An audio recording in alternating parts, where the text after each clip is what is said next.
You mentioned there's a couple of tax advantages and also there's some benefits, right? As far as, talk about the loan being private, right? So it's protected from creditors as well, and protected from being from a divorce, lawsuit, so on and so forth.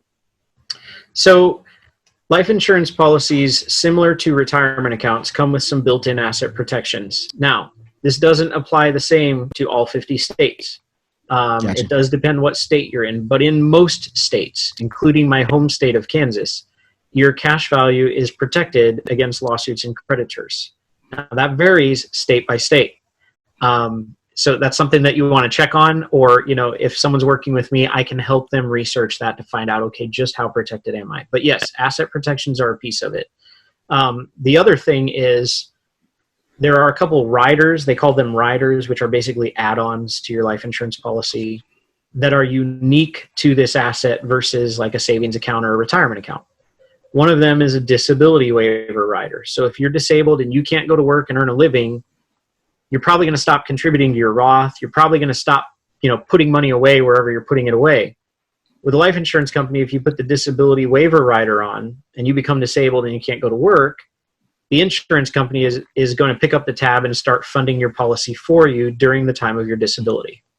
So that's pretty unique. You have an asset class that can fund itself if you're not able to go to work. Another one that I think is key, especially as we start thinking about it in our late 40s, early 50s, a lot of us start realizing that like our health isn't always going to remain top notch.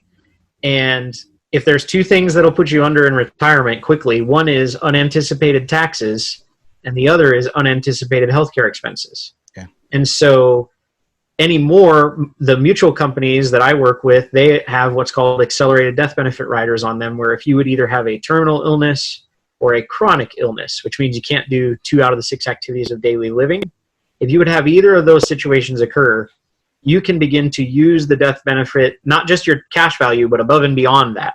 You can begin to use the death benefit tax-free to cover your medical expenses. And what's so is important about that for people to realize is, if you think about what it looks like for most American families, when mom and dad get into their 70s and 80s and start having these health issues, they usually don't have whole life insurance. They had term insurance that expired years ago. And so when a nurse has to start come living at home, all of a sudden the expenses rack up quickly and the family starts selling all of their assets and liquidating all of their wealth. And so everything that they had hoped to build for a legacy, it's no longer going to be available because it's we're draining the tank to pay for medical expenses. Wow. So this becomes the stand-in asset where now we can use the policy for what it was built for, and we can keep the family's real estate holdings, keep the farm, whatever it is. And it just puts families in a better position as far as legacy and wealth is concerned.